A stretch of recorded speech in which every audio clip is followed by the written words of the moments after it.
Good evening everyone. आज आप लोगों का सीक्वेंस इन सीरीज का सेकंड लेक्चर होना है। नहीं, फर्स्ट लेक्चर में आप लोगों को सीक्वेंस इन सीरीज का इंट्रोडक्शन दिए थे और फिर उसके बाद आपको अर्थमेटिक प्रोग्रेशन के बारे में थोड़ा सा डिस्कस किए थे, है ना। तो अर्थमेटिक प्रोग्रेशन के बारे में आप लोगों को बताए थे कि एक ऐसा सीक्वेंस होता है जिसमें कोई टर्म और उससे जस्ट पहले वाले टर्म का डिफरेंस हमेशा क्या होता है, इक्वल होता है।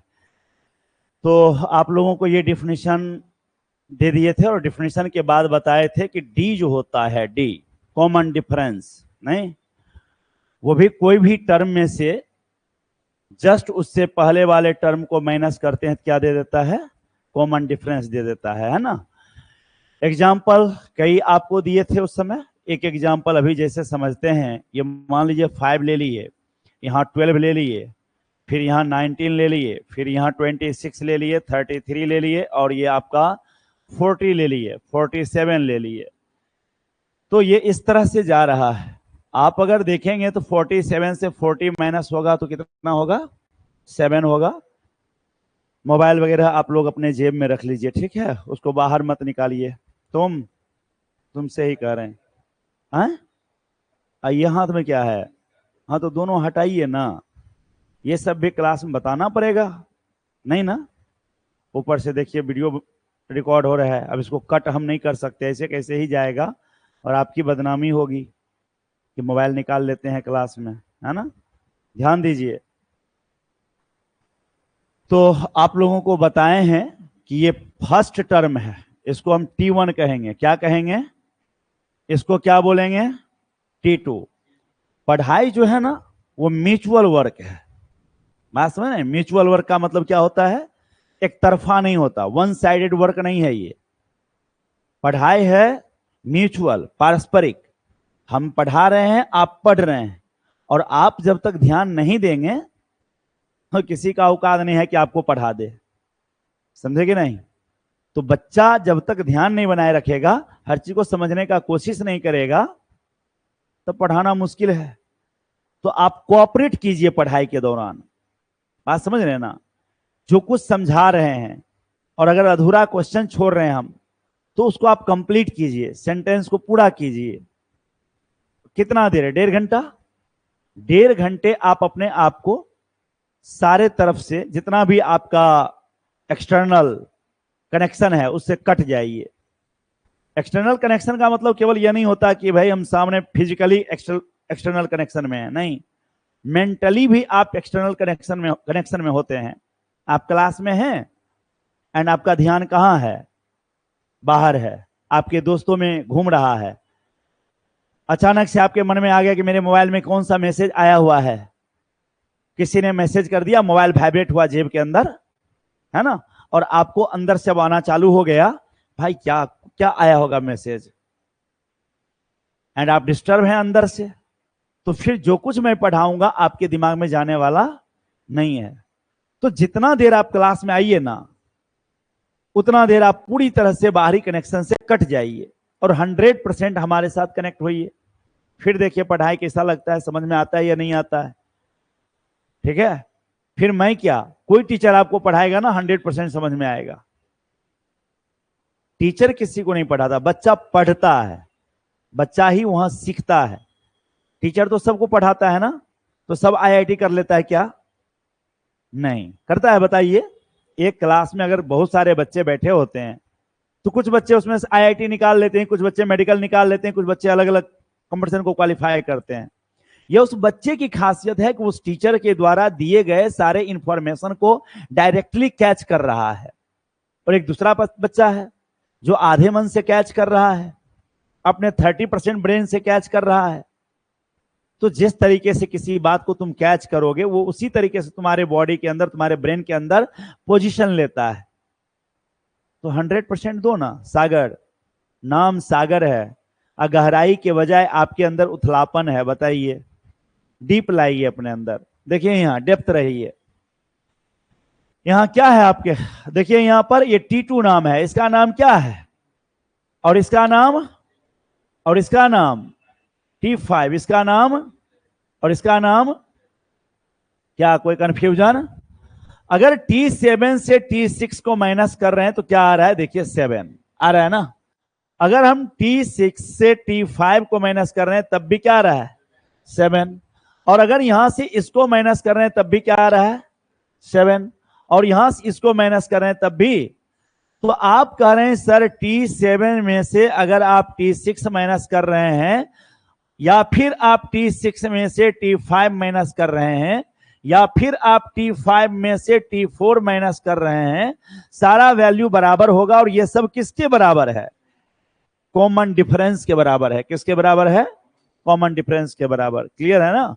अब गौर करिए, यहां लोअर सफिक्स क्या है, 7 है, यहां लोअर सफिक्स क्या है, 6 है, राइट। तो 7 और यहां 6, तो जस्ट इससे एक कम है ना।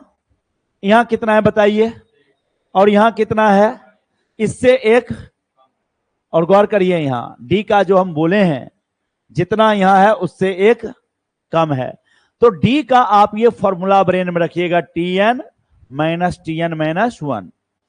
पिछले दिन आपको हम समझाए थे, किसी भी एपी के लिए Tn का फॉर्मूला होता है a plus N minus 1 into d. ये फॉर्मूला होता है, ये पढ़ा है ना, Tn equal to a plus N minus 1 into. साथ ही साथ आपको बताए थे कि कोई भी सीक्वेंस जो है वो एक फंक्शन है जिसका domain set of natural number होता है। सिंपल वे में अगर कहें तो पूरा का पूरा सीक्वेंस जो है वह नेचुरल नंबर पर डिपेंड करता है। किस पर डिपेंड करता है, और जिस पर डिपेंड करता है उसी का वह फंक्शन होता है। तो सीक्वेंस जो है वह नेचुरल नंबर का फंक्शन है। अब यहां एन पर यह पूरी तरह से डिपेंड कर रहा है। और अभी अभी आप फॉर्मूला पढ़े हैं, क्या याद करिए, d equal to t n minus Tn minus 1, यही ना पढ़े हैं आप लोग। अब थोड़ा ध्यान दीजिएगा ठीक से, आपको यह भी समझाए थे कि अगर Tn है तो a plus N minus 1 into d है।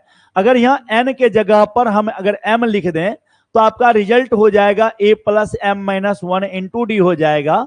अगर आप Tm प्लस एन लिखेंगे, m प्लस एन, तो देखिए n की जगह पर कौन ले लिया है, m plus n, m plus n. Rehan शायद यहां से बहुत देखने में दिक्कत हो रहा है क्या, अगर अच्छा नहीं लग रहा है तो वहां जाकर बैठ सकते हो, ठीक है। चलो, m प्लस एन है तो यहां पर लिखेंगे a प्लस एन के जगह कौन ले लिया है, देख लो, m प्लस। तो यहां पर क्या लिखोगे आप, m plus N minus 1 into d. कोई प्रॉब्लम है, समझ में आ रहा है कि नहीं आ रहा है। अब यहां पर चेक करिए, वही रूल को फॉलो करना है। तो Tn की जगह पर आप क्या फॉर्मूला पढ़े, a plus N minus 1 into g minus, अब यहां ब्रैकेट दे देंगे, Tn माइनस 1 चाहिए, क्या चाहिए, तो a तो सेम लिखा जाएगा। अब n की जगह कौन आएगा, n की जगह कौन आएगा, n माइनस 1। चेक करिए ना, यहां n था तो n है, n की जगह कौन लिया, m। बात करते रहिए हमारे साथ, m, तो वहां पर क्या लिखाया, m माइनस 1, राइट। यहां कितना लिखा गया m की जगह पर, पूरा बोलिए क्या है, यहां m, यहां सिंगल है, और यहां पूरा क्या है, यस, ऐसे बोलना है। तो m प्लस एन, तो वहां देखिए m की जगह पर कौन आ गया, m प्लस एन। अगर आपसे कोई Tmn पूछ देता है, क्या पूछ देता है, Tmn, तो क्या कहेंगे जवाब, ए, हाँ, very good, a plus m n minus 1 into d, बोलेंगे कि नहीं। तो जैसा यहां पर है वही यहां लिखा रहा है, और उसमें से 1 माइनस हो रहा है। तो चेक करिए यहां कितना है, n माइनस, तो क्या करना होगा, n minus 1 minus 1 into D. ओ, मिडिल ब्रैकेट दे रहा था तो मिडिल ब्रैकेट ही दीजिए यहां पर, ओके। अब चलिए ब्रैकेट को हम ब्रेक करते हैं, ये n माइनस 1 इंटू डी लिख दिए, ब्रैकेट हटाएंगे तो ये माइनस ए होगा कि नहीं, बोलिए, माइनस प्लस माइनस हो जाएगा। अंदर में चेक करिए, n माइनस 2 और डी लिखाएगा कि नहीं, माइनस 1 और माइनस 1 कितना हो गया, माइनस 2। अब फिर इसको और ब्रेक करिए, a plus N D minus D लिखाएगा, ये डी से दोनों को क्या कर दिए, मल्टीप्लाई, होगा ही। माइनस ए है आपके पास, फिर इसको मल्टीप्लाई कीजिए, minus n D, minus minus और 2d लिखा गया।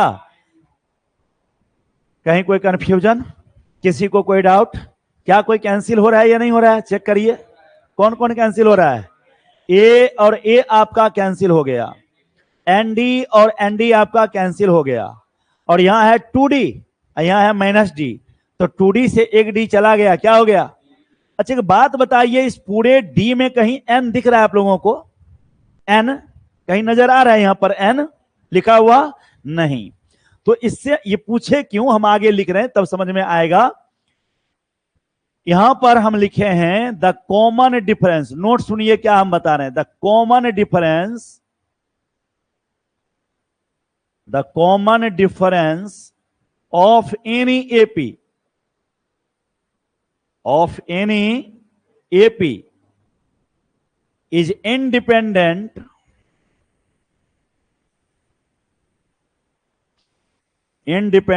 from N. Independent from n। Simple सा बात कहना है कि किसी भी एपी का कॉमन डिफरेंस जो होता है वह किससे स्वतंत्र है? n से स्वतंत्र है। किससे स्वतंत्र है? n से। n से स्वतंत्र होने का मतलब क्या हुआ? n पर निर्भर नहीं होना, n पर डिपेंड नहीं होना। बात समझ रहे हैं ना? अगर एक बच्चा एग्जाम दे रहा है, उसी क्लासरूम में दूसरा बच्चा भी एग्जाम दे रहा है, और बहुत टाइट एग्जाम हो रहा है, चोरी की कोई संभावना, एक लड़का दोस्ती नहीं निभा सकता कि चलो उसको भी बता दें, ये वाला फंडा नहीं है वहां। तो ऐसी स्थिति में दोनों बच्चा एक दूसरे से इंडिपेंडेंट है कि नहीं है? है ना? लेकिन अगर थोड़ा सा ढिलाई दे दे तो दोनों मिलके क्या कर लेगा? चीट कर लेगा, बना लेगा। और दोनों का तब मार्क्स एक दूसरे पर डिपेंड करेगा। जो क्वेश्चन इसको नहीं आ रहा है वो उससे पूछ लिया, उसको नहीं आ रहा है इससे पूछ लिया। बात समझ रहे हो ना? ये हुआ डिपेंड करना। क्या हुआ? हम यहां डिपेंड का एक अलग मीनिंग तुमको समझाते हैं। मान लो फिजिक्स में तुम लोग पढ़ा होगा ग्रेविटेशन, गुरुत्वाकर्षण, 9th क्लास में। वहां पढ़ना था एक्सेलरेशन ड्यू टू ग्रेविटी, जिसको हिंदी में कहते हैं गुरुत्वीय त्वरण। ठीक है, एक्सेलरेशन ड्यू टू ग्रेविटी, जिसको स्मॉल जी से दिखाते हैं। किससे दिखाते हैं? स्मॉल जी से। सुने हो कि नहीं सुने हो? स्मॉल जी, इसका वैल्यू कितना होता है? हाँ, 9.8 metre per second square. Very good, 9.8 metre per second square. ये जी है क्या? ये जी है एक्सेलरेशन ड्यू टू ग्रेविटी। अब कहोगे सर इसको और थोड़ा क्लियर करिए ना। मान लो ऊपर से कोई बॉडी गिराया ना, तो पर सेकेंड उसके वेलोसिटी में क्या चेंजिंग आ रहा है? जैसे जैसे नीचे आएगा तो वेलोसिटी बढ़ेगा कि घटेगा? वेलोसिटी क्या होगा? स्पीड क्या होगा? बढ़ेगा, तेजी से, एकदम तेज बढ़ता चला जाएगा। तो पर सेकेंड उसके वेलोसिटी में क्या चेंजिंग आ रहा है, उसी को कहते हैं acceleration due to gravity. Physics का कहना है कि अगर आप कोई बड़े ऑब्जेक्ट को गिराते हैं, मान लीजिए पत्थर है आपके पास, उसको गिरा रहे हैं, और उसी हाइट से आप एक प्लास्टिक वाले बॉल को गिरा रहे हैं, तो आपके दिमाग में आएगा दोनों में जो भारी होगा वो पहले गिरेगा। पत्थर भारी है और प्लास्टिक वाला बॉल हल्का है, तो पत्थर पहले गिर जाएगा, प्लास्टिक वाला बॉल बाद में गिरेगा। आपका ब्रेन ये कहता है। फिजिक्स कहता है नहीं, दोनों ही सेम टाइम में गिरेगा, दोनों ही सेम टाइम में गिरेगा, यदि एयर रेसिस्टेंस नहीं हो, हवा का प्रतिरोध नहीं हो। सुनाई दिया? हवा वहां है ही नहीं, एकदम फुल वैक्यूम है, निर्वात है। तब वहां एक पत्थर को गिराया जाए, बड़े पत्थर को, और एक हल्का वजन वाले वस्तु को गिराया जाए, दोनों में जो भारी है वो पहले नहीं गिरेगा, दोनों बराबर टाइम में गिरेगा, क्योंकि दोनों का एक्सेलरेशन क्या होगा? सेम होगा। बात समझ रहे हो ना? मतलब बॉडी के मास पर acceleration due to gravity depend नहीं कर रहा है। जो गुरुत्वीय त्वरण है वो बॉडी के मास पर डिपेंड नहीं कर रहा है। इसलिए जब इसका हम लोग फॉर्मूला पढ़ते हैं तो ये फॉर्मूला होता है gm/r²। अब इसमें ऑब्जेक्ट का कोई चर्चा ही नहीं है। ये जी आपका ग्रेविटेशनल कांस्टेंट है, जिसका वैल्यू आप लोग पढ़े होंगे 6.6734 इंटू 10⁻⁻11 न्यूटन मीटर स्क्वायर पर केजी स्क्वायर। ये आपका फॉर्मूला होता है, सॉरी वैल्यू होता है इसका, है ना। मास जो है आपका अर्थ का मास है, और आर जो है वो रेडियस ऑफ अर्थ है। बात समझ रहे ना? तो बताइए यहां पर अर्थ का मास है, अर्थ का रेडियस है, और ग्रेविटेशनल कांस्टेंट है, बॉडी कहां गया, जिसे गिराया गया, जिस ऑब्जेक्ट को, उसका मास का कोई जिक्र है? नहीं है। तो ये हो गया मास से फ्री। किसके मास से फ्री? ऑब्जेक्ट के मास से फ्री। क्लियर है ना? बताइए, इसमें ऑब्जेक्ट के मास का कहीं कोई जिक्र है इस फॉर्मूला में? नहीं। तो जो चीज से हम फ्री होंगे, दरअसल वह चीज वहां दिखेगा नहीं, वह चीज वहां नहीं दिखेगा। क्या यहां बॉडी के मास का कोई जिक्र है? बताओ ना, कहीं नहीं। अच्छा, सिंपल पेंडुलम पढ़ना था आप लोगों को क्या 9th क्लास में? सिंपल पेंडुलम पढ़ना था? अच्छा, नहीं पढ़ना था तो ऊपर में पढ़िएगा, पता नहीं, हमारे जमाने में था। ठीक है, तो हम डिस्कस और उसको करते, बट छोड़िए उसको। यहां पर आपको क्या पढ़ाएं, पढ़िए यहां, the common difference of any AP is independent from n. इसका मतलब सिर्फ ये हुआ कि जब जब डी का मान लिखा जाएगा, डी का वैल्यू लिखा जाएगा, उसमें कहीं एन दिखेगा नहीं, एन उसमें नहीं दिखेगा। अब क्वेश्चन कोई दे देगा ऐसे, सुनिए यहां, व्हिच रिप्रेजेंट्स, व्हिच, ऐसे लिख दीजिए क्वेश्चन,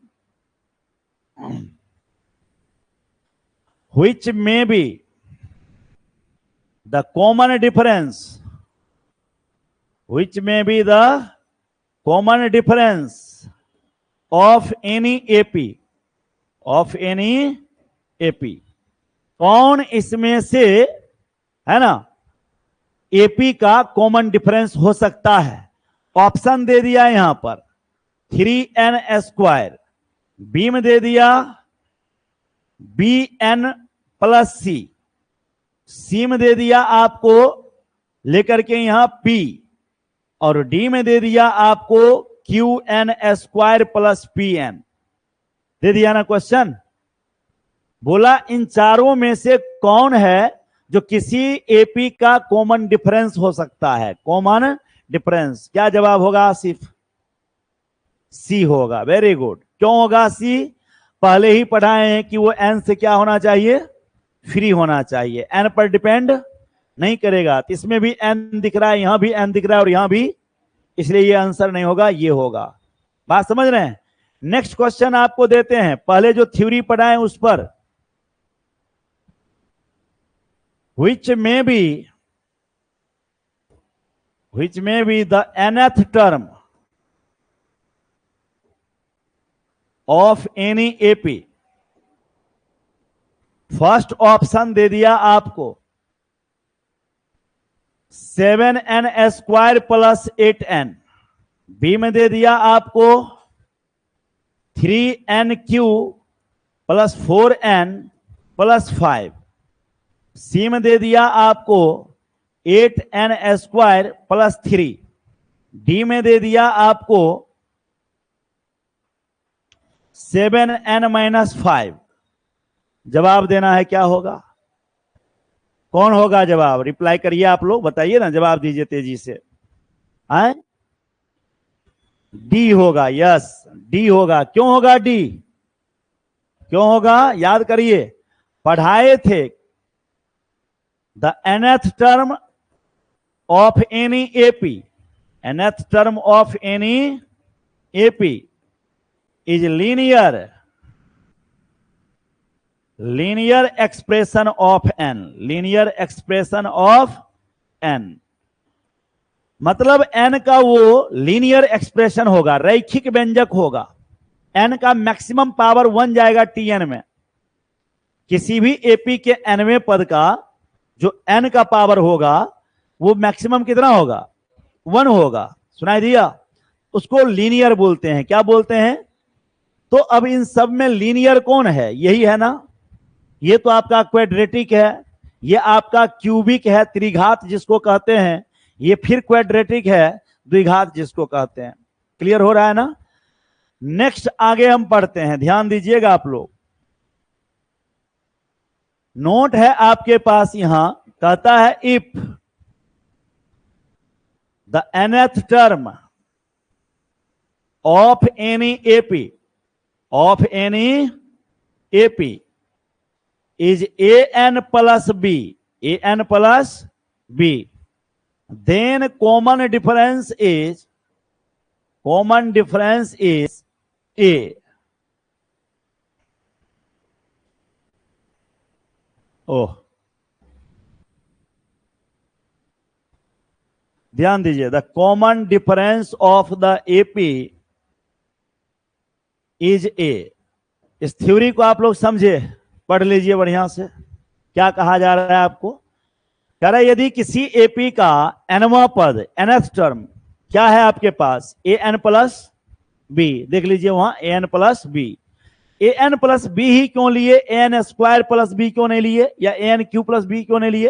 क्योंकि आपको समझा दिए कि nth टर्म जो होता है वो लीनियर होता है। क्या होता है? इसलिए ये लिए हम। अब यहां पर आपको ऑब्जेक्टिव बनाने में बड़ी हेल्प मिलेगा। जो n के साथ मल्टीप्लाई में है, n के साथ यहां कौन है मल्टीप्लाई में, बोलिए? a। इसको दूसरे तरीके से कहा जाएगा n का कोएफिशिएंट। क्या कहा जाएगा? कोएफिशिएंट ऑफ n, है ना। द कोएफिशिएंट, कोएफिशिएंट का मतलब हो गया गुणांक, जिसको हम लोग बोलते हैं गुणांक। कोएफिशिएंट ऑफ n, n का कोएफिशिएंट कितना है? a। यही आपका क्या दे देगा, बोलिए? Common difference. क्या दे देगा? अब मान लीजिए क्वेश्चन लेके दे दिया आपको, if the nth term of any AP is 5n minus 7, 5n minus, then the common difference of the AP is, पहला ऑप्शन दे दिए आपको 7, दूसरा दे दिए हम 5, तीसरा दे दिए हम सी में -2, डी में दे दिए हम 12। क्वेश्चन समझ रहे हैं आप लोग? क्या कर रहे हैं? यदि किसी एपी का एनवा टर्म क्या दे दिया आपको, 5n minus 7,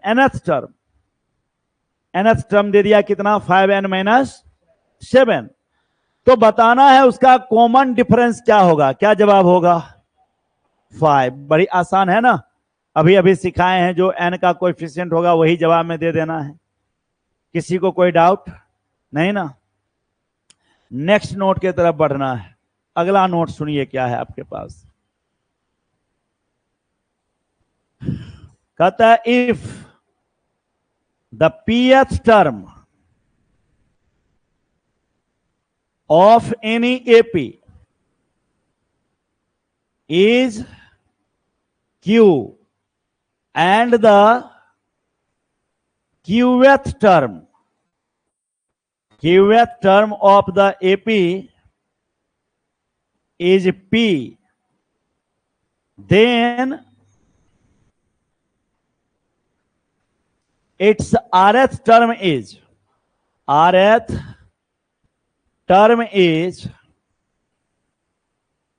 P plus Q minus R, P plus Q minus R।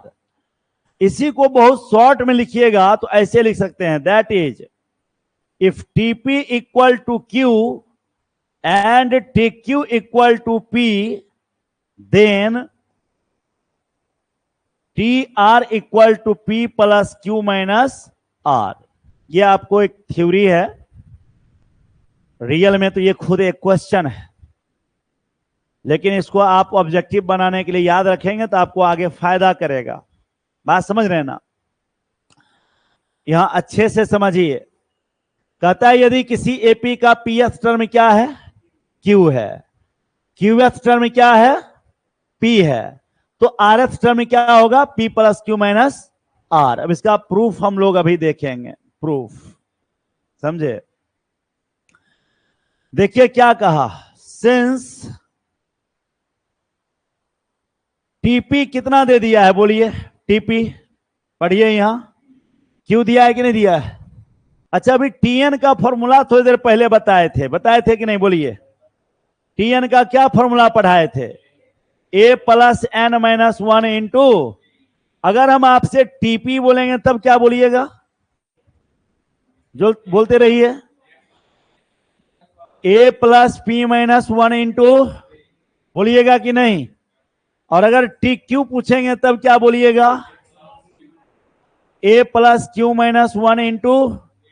बेशक लौटिए, आइए यहां, मैथमेटिक्स का फंडा सिंपल है, पहले जो कुछ दिया है उसको पहले कलेक्ट कीजिए, दिए गए इंफॉर्मेशन से और आप क्या इंफॉर्मेशन निकाल सकते हैं ये देखिए, एंड देन लास्ट में जो क्वेश्चन पूछ रहा है वो निकाल दीजिए। यही तो फंडा है पूरे मैथ का, है ना। अब यहां पर आपको ऑलरेडी दे दिया है कि पीएफ टर्म क्यू है और क्यूएफ टर्म क्या है, पी है। तो टीपी क्या लिखे हैं बताइए, क्यू। तो टीपी को क्या लिखेंगे शिवम, टीपी को क्या लिखेंगे, हाँ टीपी का फॉर्मूला क्या लिखेंगे, नहीं ध्यान नहीं दे रहे हो शिवम, इसीलिए ना बोले। अभी देखो, देखो तो यहां, हाँ बेटा देह से बैठने से काम नहीं चलेगा, मेरे साथ काम करने से काम चलेगा। गाल पे हाथ रखकर बैठ जाओगे तो नहीं होगा। हम क्या बार बार हम कहेंगे, टीचर किसी बच्चे को पढ़ाकर बढ़िया नहीं बना सकता, खास करके वो टीचर जो एक साथ ग्रुप में पढ़ा रहा है। अगर हम सिंगल बच्चे को बैठा के पढ़ाएंगे तब तो पढ़ाने का तरीका अलग होगा ना, तब सामने हो आप, कॉपी पर हो, ध्यान देना पड़ेगा।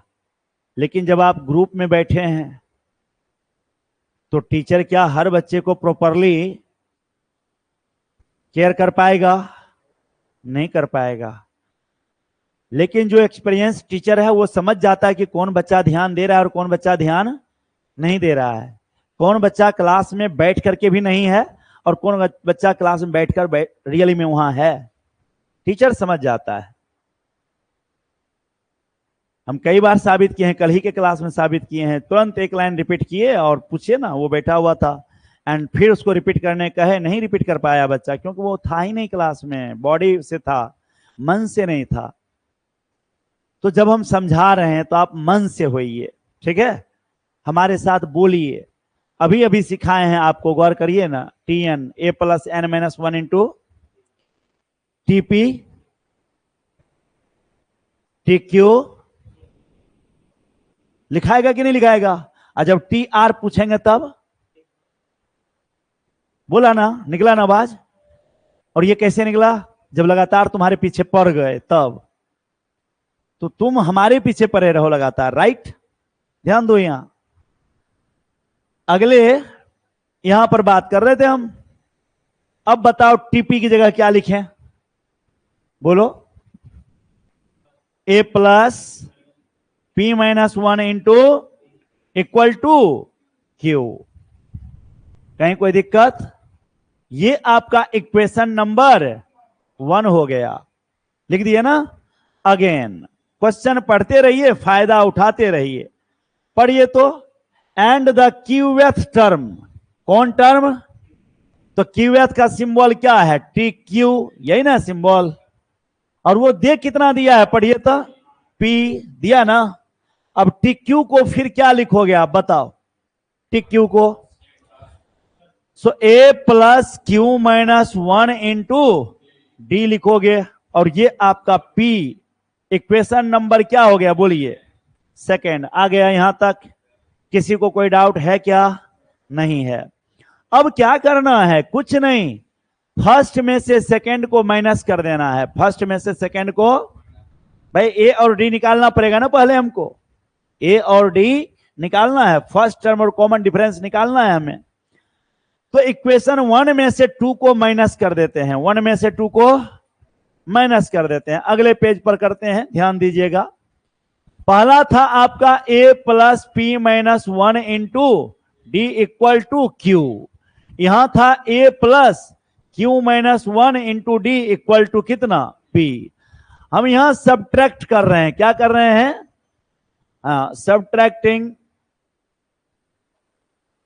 इक्वेशन 2 फ्रॉम इक्वेशन 1, 1 में से 2 को माइनस कर रहे हैं। चलिए माइनस करने के लिए यहां साइन बदलेगा कि नहीं, बोलिए।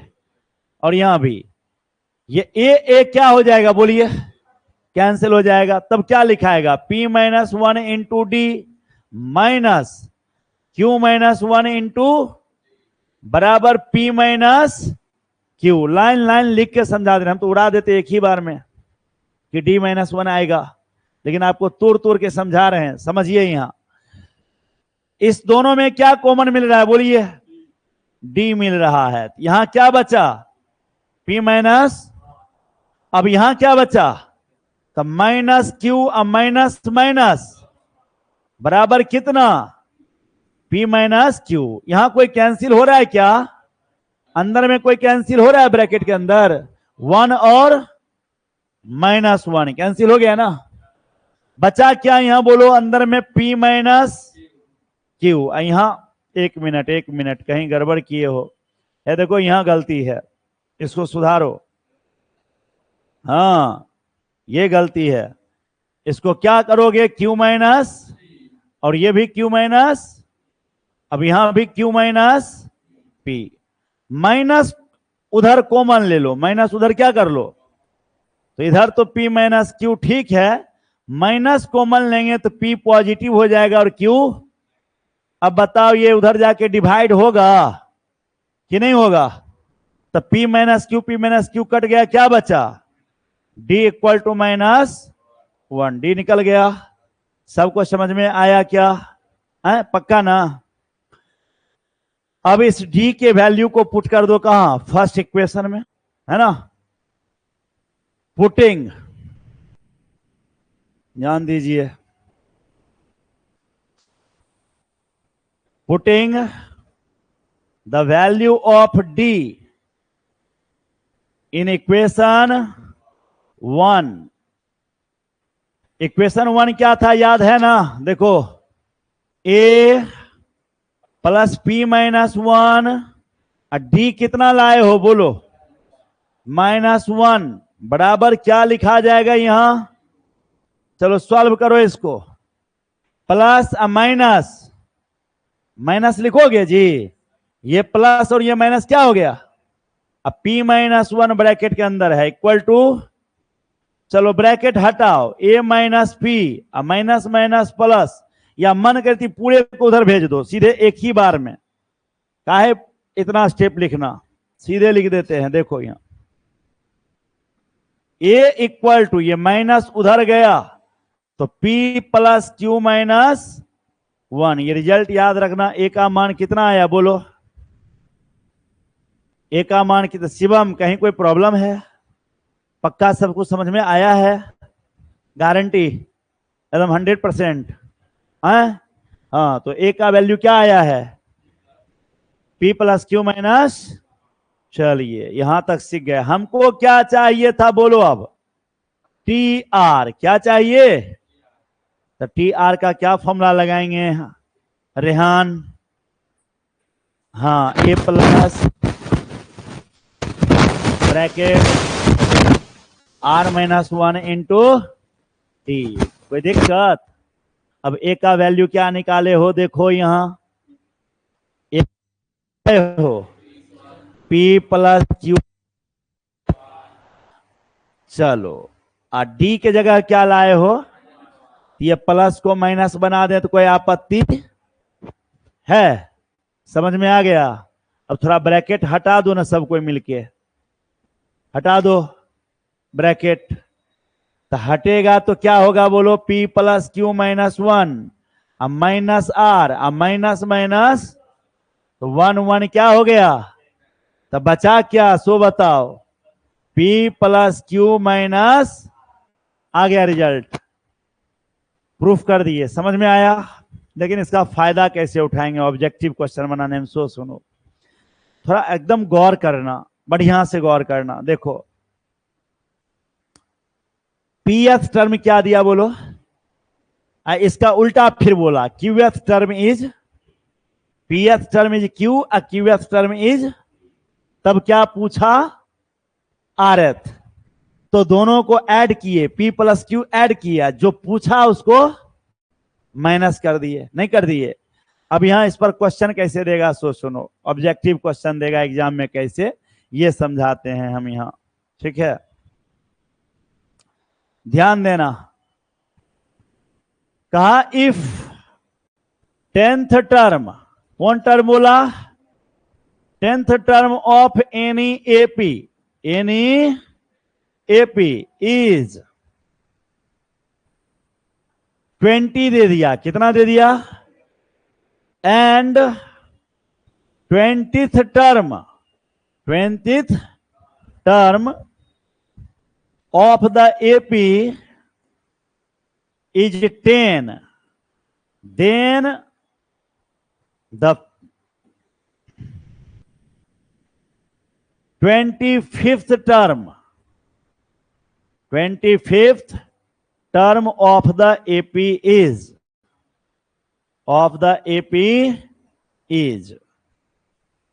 पहला ऑप्शन दे दिया यहां पर 15, दूसरा दे दिया 5, तीसरा दे दिया 0, चौथा दे दिया नन ऑफ दीज।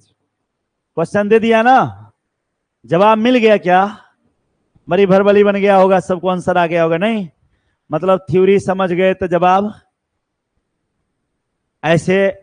इससे पहले तुम लोग कैसे बनाते थे कि T15 बराबर 20, T10 अगर हमको 20 दे दिया तो पहले फॉर्मूला लगाएंगे A + 9D, फिर 20वां दे दिया, फिर A + 19D, फिर घटाएंगे A निकालेंगे D निकालेंगे, राइट। देन अब यहां कुछ नहीं करना है, उल्टा बोल दिया। 10वां टर्म 20 है और 20वां टर्म 10 है। 10वां टर्म 20 है और 20वां टर्म, तो उल्टा बोला कि नहीं बोला? जब उल्टा कह दिया तब कुछ नहीं करना है। 25वां पूछा, क्या पूछा? तो पहले उस दोनों को जोड़ेंगे, 20 और 10 को जोड़ेंगे, कितना आया? 30। जितना नंबर पूछा उसको माइनस करेंगे, तो 25वां पूछा तो 30 में से 25 गया, जवाब सीधे सीधे क्या बोलिएगा? 5। सीख गए आप लोग। ऐसा ऑब्जेक्टिव रहेगा तो तुरंत बना देना है, मेथड लगाने की कोई आवश्यकता नहीं है। नेक्स्ट नोट पढ़िए, अगला नोट पर आइए आप लोग। कहता है if TP equal to Q and TQ equal to P for any AP, then TP + Q equal to 0। TP + Q equal to क्या हो जाएगा? अब हम लैंग्वेज में नहीं लिख करके पिछले एक तरह सिंबल में लिख दिए हैं। समझ में आया है कि नहीं आया है ये बताओ। TP को क्या पढ़ा जाता है? PH term. TQ को क्या पढ़ा जाएगा? QH term. TP + Q को क्या पढ़ा जाएगा? P + QH term. जो नीचे में लिखाता है लोअर सफिक्स में TH लगा देना है, राइट। तो P + QH टर्म कितना हो गया? 0। पहले समझ लीजिए क्या कहा। बोला if the PH term of any AP is Q and QH term of the same AP is P, then its P + QH term is 0. Then its P + QH term is 0। Clear है ना? ऐसा कैसे हो गया? इस पिछले वाले theory में ही याद करो, TP = Q था और TQ = P था, तो TR का फॉर्मूला क्या पढ़ा था? P + Q माइनस, अरे जितना चाहिए था उसको माइनस करना था, है ना। यहां क्या चाहिए बोलो तो? है तो R की जगह कौन ले लेगा?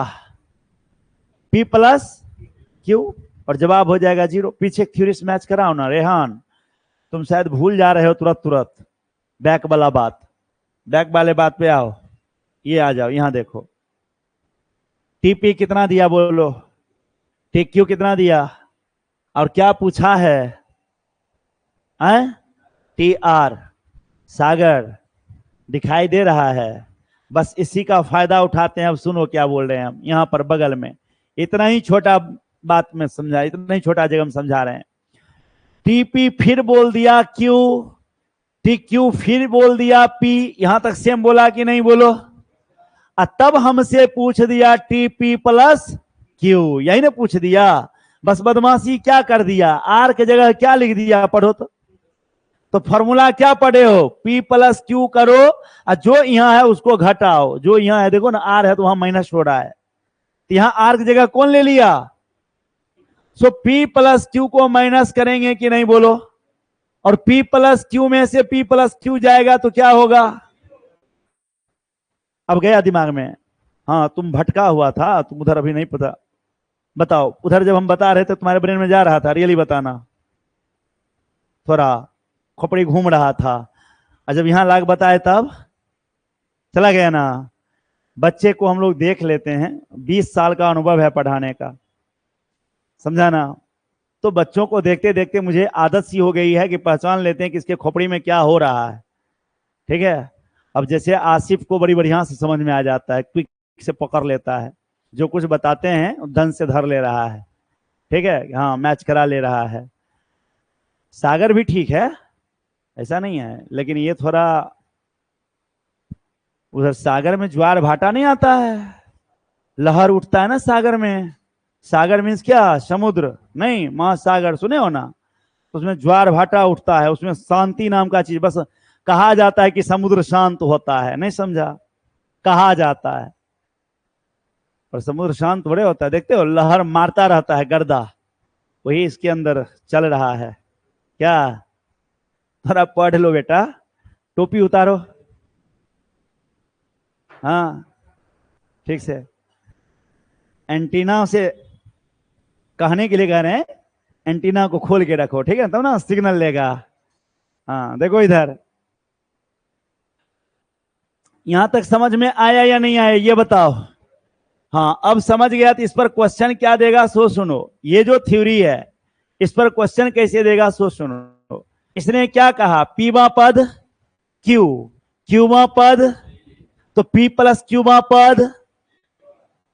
अगर 10वां पद 15 है और 15वां पद 10 है तो 25वां पद बनाना है क्या, दोनों को जोड़ के पूछा है ना वहां, वर्क करो। ये पीवा पद क्यू, क्यूवा पद, तभी दोनों को जोड़ के पूछा पी प्लस क्यूवा पद, क्या जवाब है।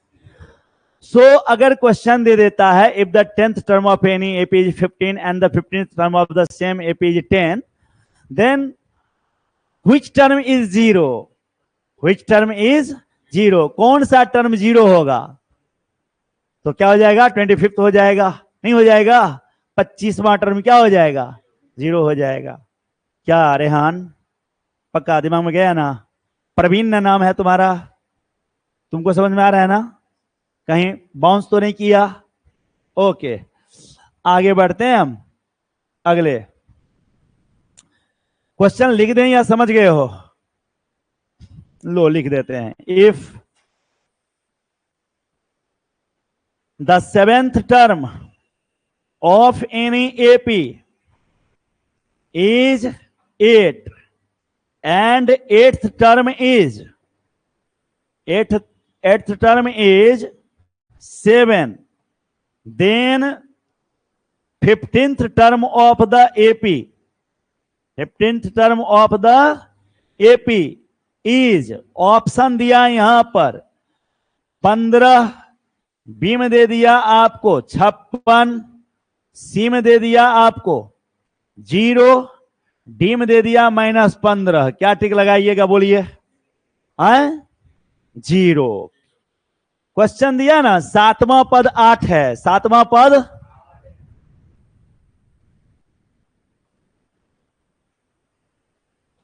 माइक को ज्यादा नहीं हिलाएं। ओ अब वॉइस क्लियर है, बच्चा उधर से कमेंट कर रहा है ना लाइव में जो है वो। चलिए देखिए, तो जवाब क्या आया बोलिए ना, 0 आया या नहीं आया, आ गया। नेक्स्ट आगे बढ़ाते हैं, अगला नोट पढ़िए आप लोग फिर से यहां। नेक्स्ट नोट कह रहा है if m times of the mth term of any AP is equal to n times of nth term, then m plus nवा term, m plus nth term is 0, m plus nth term is, अब हिंदी में अर्थ निकाल लीजिए। यदि किसी AP का एमवा पद का m गुना, एमवें पद का m गुना उसके nवें पद के n गुना के बराबर है, तो ऐसी स्थिति में उसका m प्लस nवा पद जो है वो 0 हो जाएगा। क्लियर है ना? m times of mth term. मान लीजिए कि कोई एपी है, उसका 10वें टर्म का 10 गुना, टाइम्स मीन्स गुना होता है, तो 10वें टर्म का 10 गुना 5वें टर्म के 5 गुना के बराबर है। क्लियर हुआ? सुनाई दे रहा है ना? 10वें टर्म का 10 गुना 5वें टर्म के 5 गुना के बराबर है, तो 15वां टर्म क्या होगा? बनाने की कोई आवश्यकता नहीं है, सीधा जवाब क्या बोलना है? 0। क्लियर है कि नहीं है? लेकिन इसको साबित करना पड़ेगा ना, सीधे रटा देने से थोड़े काम चलेगा। ये नोट होता है। हाँ, जब बच्चे 12th पास होके आते हैं ना, एनडीए की तैयारी करने या एयरफोर्स नेवी की तैयारी करने या आईआईटी की तैयारी करने के लिए, तो उनको सीधे कहते हैं होता है। आप लोग 11th के बच्चे हैं, 10th पास होके आए हैं, इसलिए हर बात का आपको प्रूफ दे रहे हैं, हर बात साबित कर करके बता रहे हैं। और उन लोगों को कहते हैं क्या? होता है। ठीक है? उन लोगों को याद करते करते हालत खराब होता है। और जो बच्चा पहले से ही मुझसे पढ़ के रेडी है 11th 12th, उसे उसके लिए केवल रिवीजन जैसा एक तरह है। ये देख लीजिए यहां पर, यहां क्या कहा गया है, इसको शॉर्टली लिख दें एकदम इजी में, m into T M, m into T M equal है n इंटू टी एन।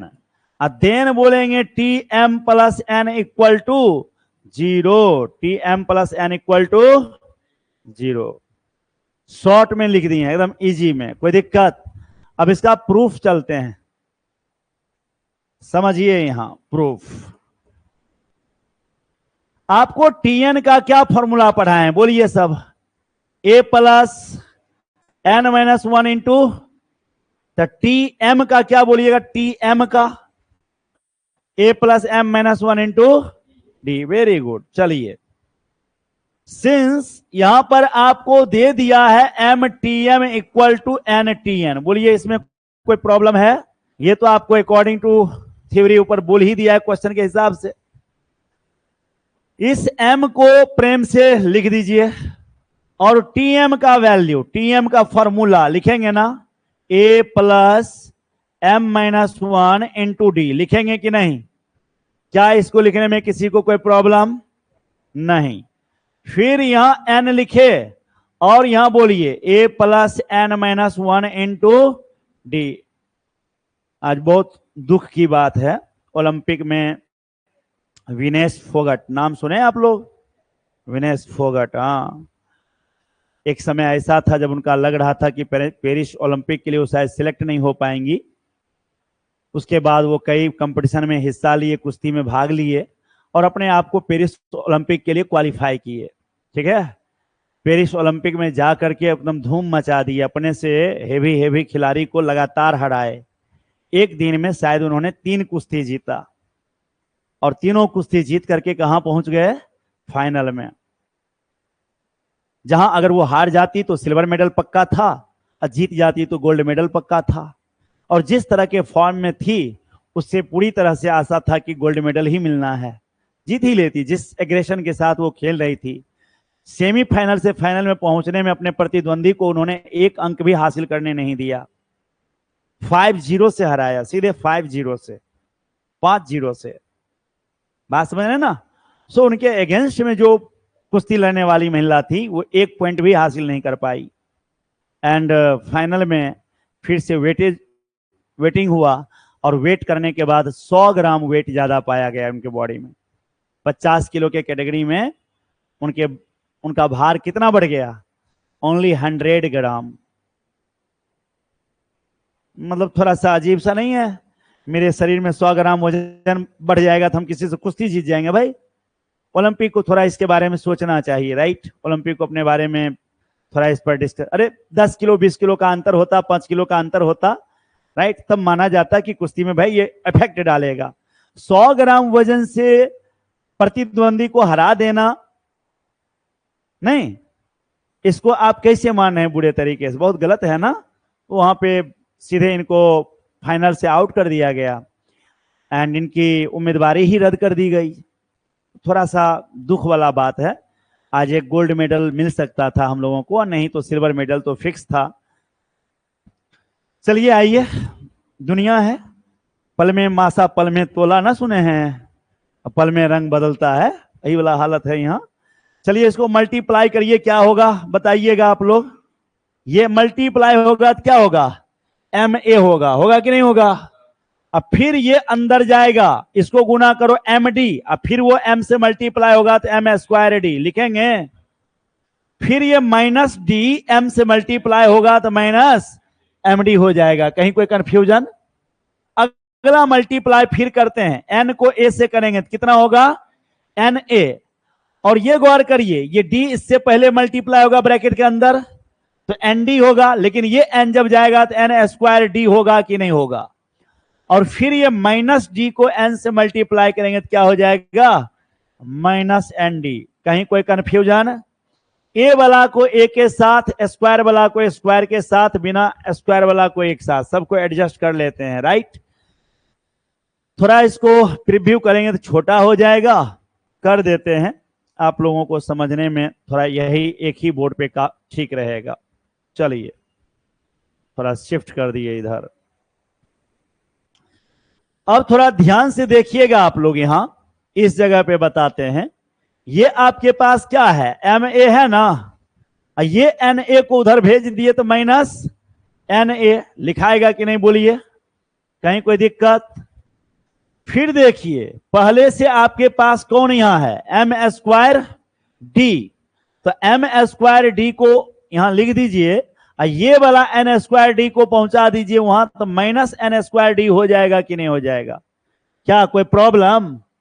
और ये माइनस है तो उधर जाके प्लस हो जाएगा, तो प्लस हो जाएगा तो हम माइनस कॉमन ले लेते हैं, m d minus n d लिख दिए बराबर 0। बताइए तो ये माइनस माइनस प्लस पूरा हो गया कि नहीं, माइनस माइनस, ये माइनस एन डी उधर जाके प्लस एन डी होता, और मिला लो प्लस एन डी है कि नहीं है पूरा। यहां तक कोई डाउट है किसी को, किसी को भी नहीं।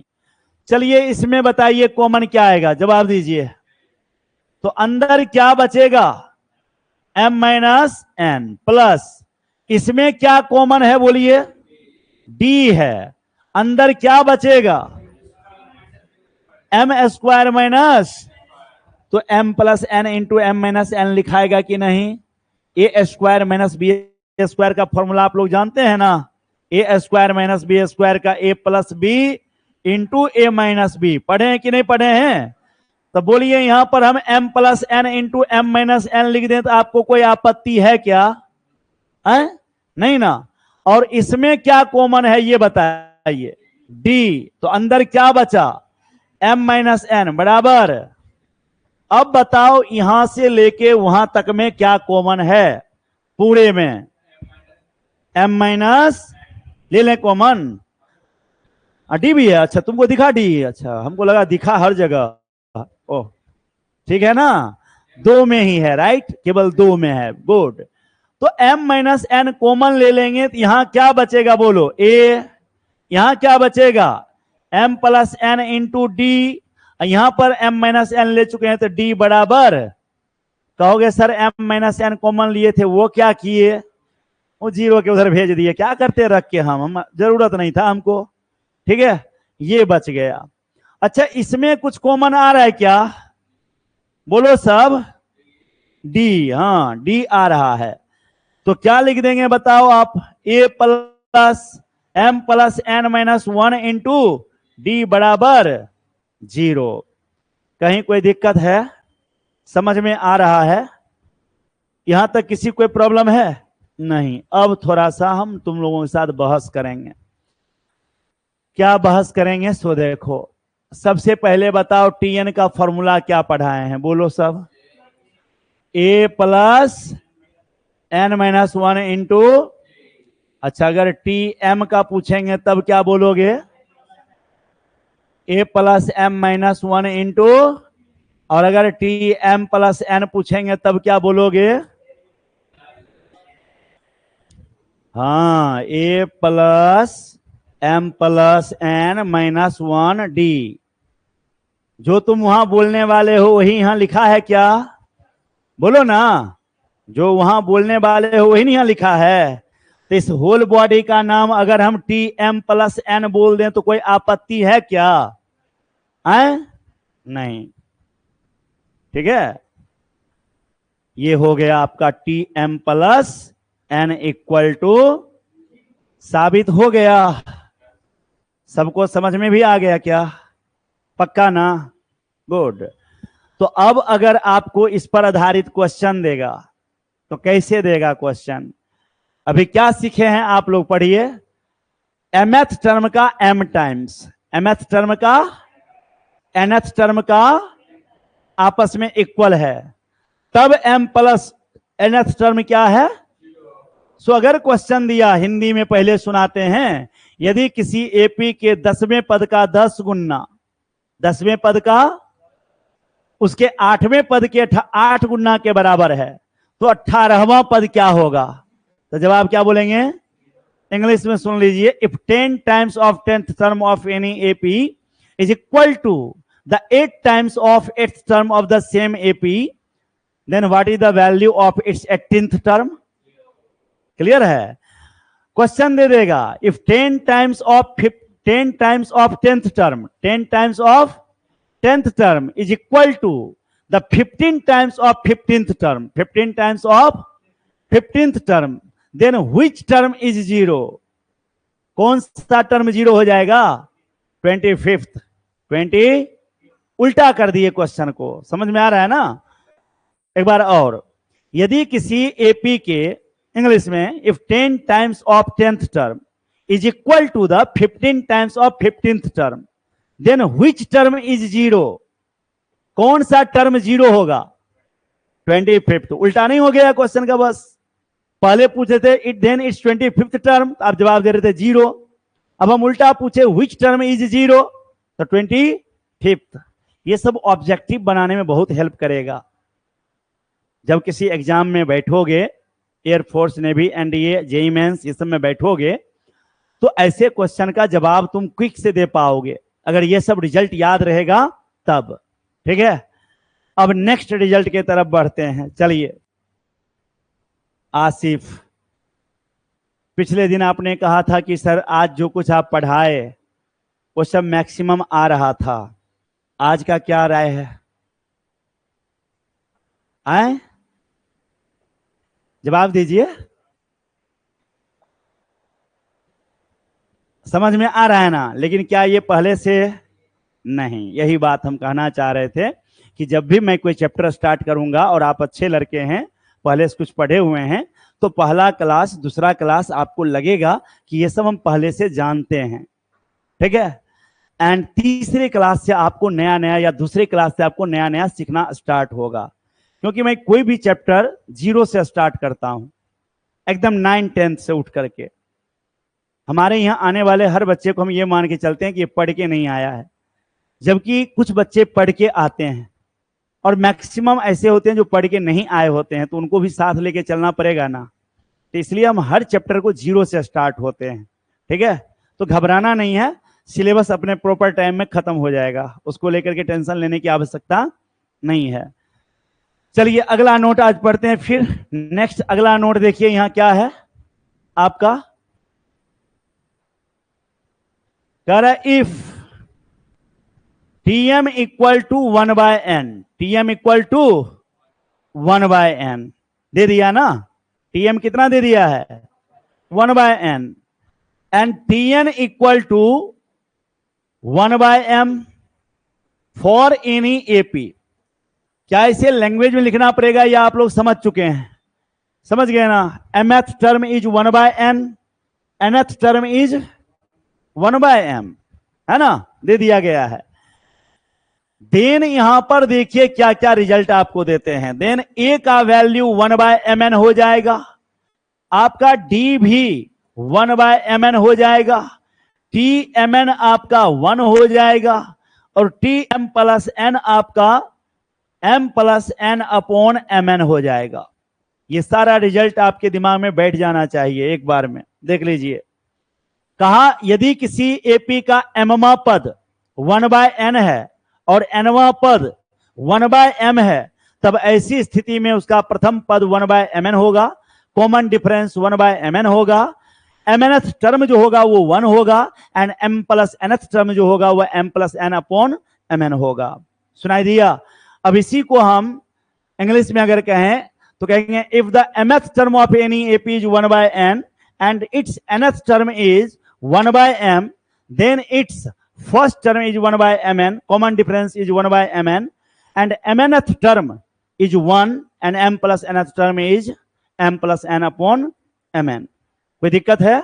अब ये रिजल्ट आया कैसे, सारा चीज हम लोगों को देख लेना है, इजी वे में समझ में आ जाएगा। सबसे पहले आप गौर करिए, यहां पर ध्यान दीजिएगा, आपको TM दिया है। क्या दिया है? कितना दिया है बोलिएगा? 1/n। फायदा उठाते हैं ना। TM का फॉर्मूला क्या लिखेंगे Rehan? A plus m minus 1 into D. एकदम दिमाग में बैठ जाना चाहिए। 1/n equation number 1। First information का बेनिफिट उठ गया। नाउ सेकेंड इंफॉर्मेशन क्या दिया है आपको? TN कितना दिया है बोलिए? 1/m।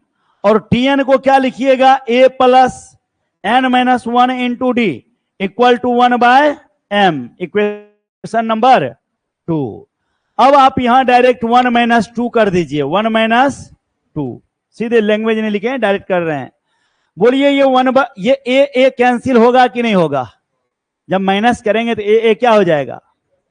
और तब लिखाएगा m minus 1 into d minus n minus 1 into d is equal to 1/n minus 1/m। लिखाएगा कि नहीं बोलो? क्या किसी को कोई डाउट? नहीं ना। अब बोलो इसमें क्या कॉमन है? d निकाल देते हैं बाहर, अंदर बचेगा m माइनस, अब ब्रैकेट के अंदर माइनस जाएगा, माइनस n, माइनस माइनस। क्या यहां तक में किसी को कोई कष्ट? नहीं। अब ये देखो, ये भिन्न का घटाव है, फ्रैक्शन का डिफरेंस है, ये सब्ट्रैक्शन है। तो ऐसी स्थिति में बड़ी आसानी से हो जाएगा। इसको यहां मल्टीप्लाई करो, कितना हुआ? यहां उसको ले जाओ n, नीचे को नीचे से मल्टीप्लाई कर दो, काम खत्म हो गया। फ्रैक्शन का प्लस माइनस है ना। कई बार आप लोग ऐसे करते हैं, अगर आपको दे दिया 3/5 माइनस 2/8 या 2/9, तो आप क्या करते हैं? पहले 5 9 का एलसीएम लेते हैं, फिर इससे इसको डिवाइड देते हैं, जितना आता है यहां मल्टीप्लाई करते हैं, राइट। ऐसे नहीं करके आप लोग डायरेक्ट करिए।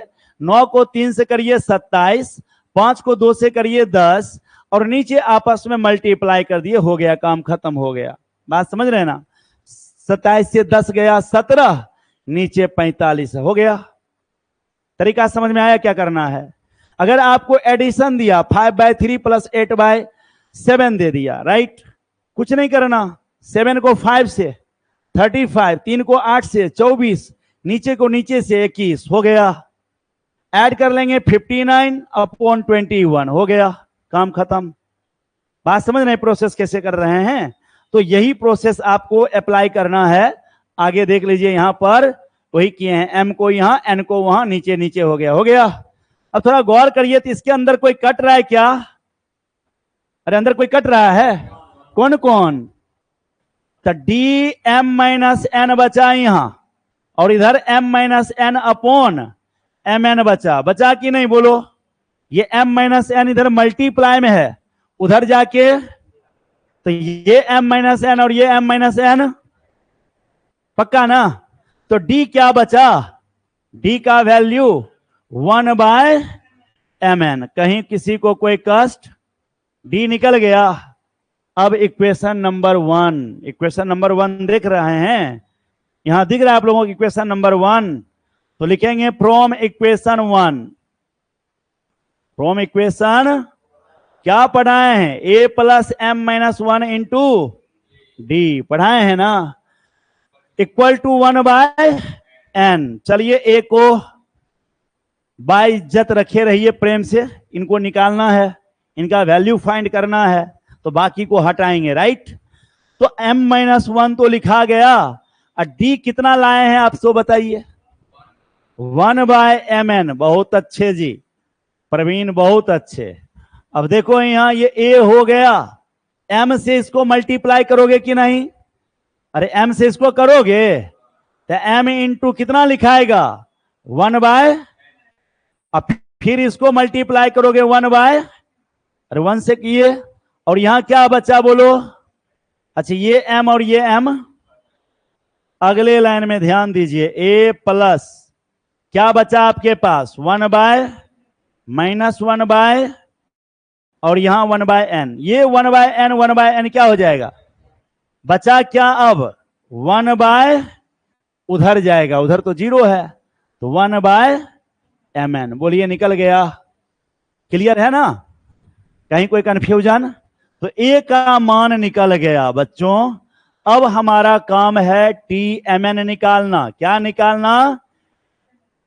तो इसका फॉर्मूला क्या लगाइएगा? A plus mn -1 into D लगाइएगा कि नहीं? बोलिए क्या पक्का ना प्रवीण? अब A का वैल्यू क्या निकाले हैं बोलो? 1/, mn -1 ठीक है, डी की जगह अच्छा बोलो पूरे में क्या कॉमन ले लें?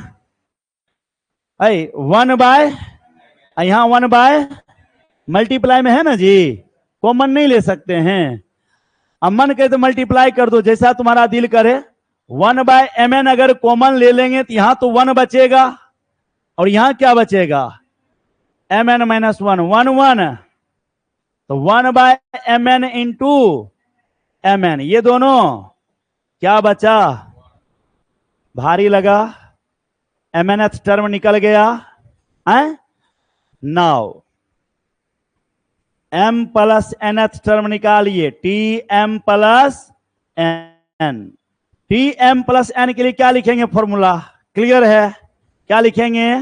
a plus m plus n -1 into d लिखेंगे, और a का वैल्यू पता है आपको 1/mn, डी का वैल्यू 1/mn रख दीजिएगा, यहां कैलकुलेट कर लीजिएगा, और कैलकुलेट करके ये निकाल लीजिएगा। आपके लिए छोड़ दे रहे हैं ये वाला, ये सेम रिजल्ट ये आ जाएगा, कैलकुलेशन करके ये आ जाएगा। कहीं कोई दिक्कत? अब इस पर एग्जाम में कैसे क्वेश्चन दे देगा सो सुनिए, एग्जाम में, है ना? चलिए, एग्जाम में क्वेश्चन आपको ऐसे दे देगा, if 5th term of any AP is 1/9 and 9th term is 1/5, then 14th term of the AP is, option लेके दे दिया आपको, एक बी में 45/14, सी में 14, डी में 14/45। क्वेश्चन सामने है, आप लोगों को दिख रहा है ना कि नहीं दिख रहा है? तो जवाब क्या होगा? क्या प्रिंस वही बोल रहा था? ओह आसिफ, ये होगा बेटा। इस बार आप थोड़ा गड़बड़ा रहे हैं। देखिए तो मैंने क्या पूछा है आपसे, 14th टर्म दोनों को ऐड करके पूछा गया, दोनों को ऐड करके, और ऐड करके केस में आइए यहां, ऐड करके, ओह आगे बढ़ गए, ऐड करके देखिए ये है m प्लस n अपॉन, ये है मल्टीप्लाई करके, ये क्या है? जब इसमें हम 45वां पद पूछते, इसमें क्या पूछते? 45th टर्म, है ना? तब आप जवाब 1 कहते। क्या कहते? क्योंकि दोनों को मल्टीप्लाई करके पूछे हैं। लेकिन यहां क्या पूछे हैं पढ़िए, 14th टर्म, दोनों को क्या कर दिया गया है? तब इसका जवाब है m plus n upon m n. मिला लो, T5 दिया 1/9, T9 दिया 1/5, और दोनों को जोड़ के पूछ दिया T14 T। तब ऐसी स्थिति में यही 14 ऊपर लिखाएगा, दोनों को गुना करके नीचे लिखाएगा। जवाब कहां है? मिल गया।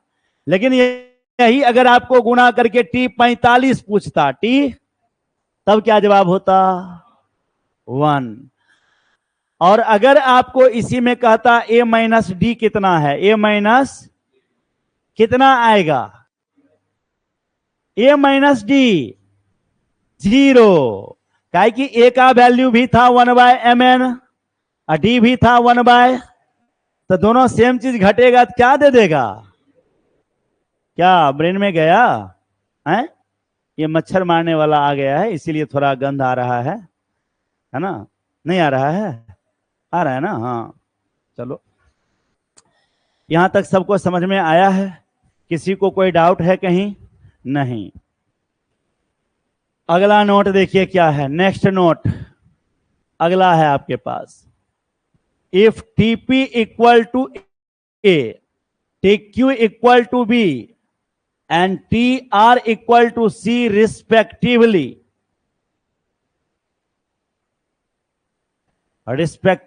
for an AP। किसी AP के लिए क्रमशः Pवां पद A है, Qवां पद B है और Rवां पद C है। सुनाई दिया? तब आपको पूछ देगा देन A Q minus R, B R minus P और C P माइनस Q कितना होगा? तो जवाब हो जाएगा 0। सुनाई दिया? A Q minus R, B R minus P, C P minus Q, क्या हो जाएगा? जवाब 0 हो जाएगा। बात समझ में आ रहा है? ध्यान दीजिएगा यहां कैसे ये होगा। जब भी इस तरह से प्लस माइनस के टर्म में सीक्वेंस में क्वेश्चन रहेगा ना, ऑब्जेक्टिव क्वेश्चन, तो 99% क्वेश्चन का जवाब 0 ही होना है। बात समझे? सीक्वेंस सीरीज में प्लस माइनस के फॉर्म में जब भी दिखेगा जवाब 0 रहता है। और मल्टीप्लाई करके पावर में अगर कुछ है ना, तो उसका जवाब 1 आता है। उस पर भी हम लोग फ्यूचर में डिस्कस करेंगे जीपी के अंदर। अभी इसको देखिए, ये आप लोगों से साबित हो जाएगा क्या? कर सकते हैं? ट्राई करेंगे आप लोग? जितना आज नोट पढ़ाए हैं ना, इसको तो आप लोग देख ही लीजिएगा, और ये नोट आपके लिए छोड़ रहे हैं हम। बात समझ रहे हैं? आप लोग इसको क्या करेंगे? प्रूफ करेंगे। थोड़ा हिंट दे देते हैं क्या, हल्का सा। देखिए क्वेश्चन में ऑलरेडी ए का वर्ड यूज हो चुका है ना, तो इसलिए फर्स्ट टर्म यहां ए मत लीजिएगा, फर्स्ट टर्म कुछ और ले लीजिएगा। जब हम लोग टीएन का फॉर्मूला लिखते थे तो A plus N minus 1 into D लिखते थे कि नहीं? बोलिए। तो ये ए इसलिए लिख रहे थे कि वहां ए का जिक्र नहीं हो रहा था, और यहां ए का जिक्र हुआ है, देखिए ना। तो आप फर्स्ट टर्म के तौर पर यहां ए मत लीजिएगा, कोई और ले लीजिएगा।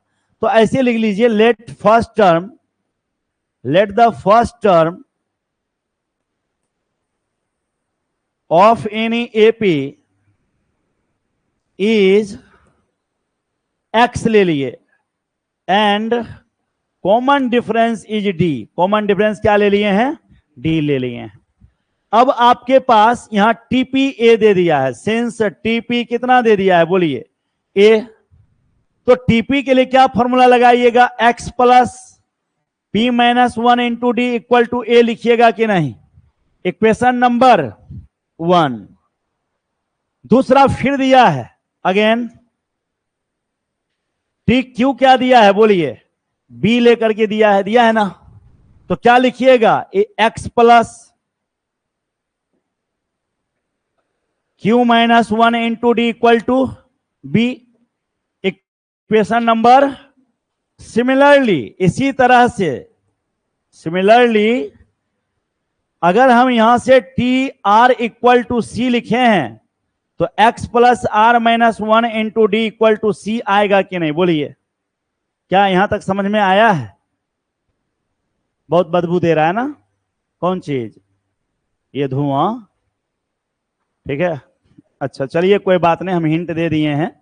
ये आपका तीसरा नंबर है। अब एक थोड़ा सा हिंट ले लीजिए, यहां क्या यूज है पढ़िए तो।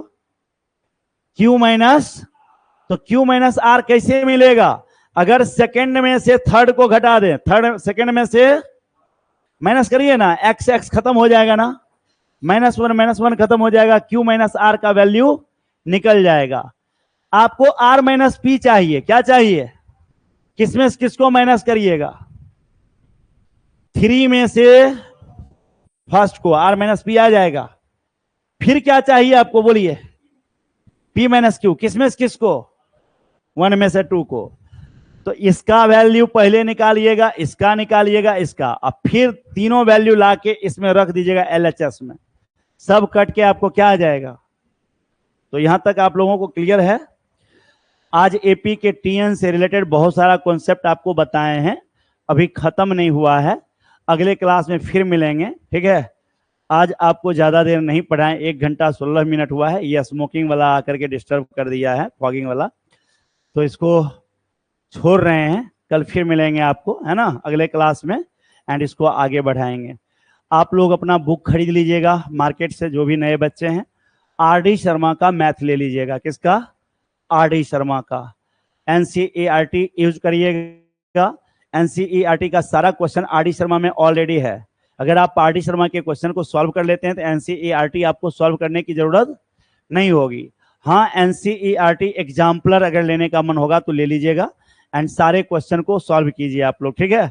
मिलते हैं अगले क्लास में। जय हिंद।